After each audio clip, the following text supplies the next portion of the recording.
Hello বন্ধুরা, এখন অনেকটা দুপুর হয়ে গেছে। তো আমাদের খাবার খাওয়াবার আমি তো দুধ আসতে গেছিলাম।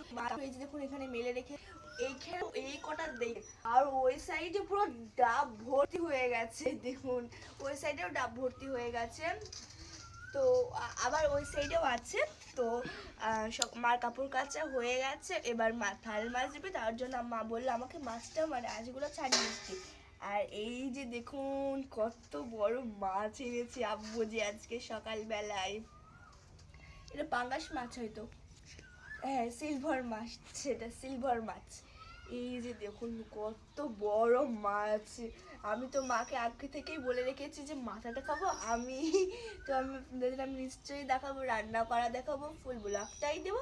তো চলুন, এখন আমি মাছের এক সাইড ছাড়ানো হয়ে গেছে, এক সাইড ছাড়ানো হয়ে গেল, কারণ আমি শর্ট ভিডিও করলাম তার জন্য এক সাইডে ছাড়ানো হয়ে গেছে, আর অন্য সাইডটা আপনাদের সামনে শেয়ার করবো।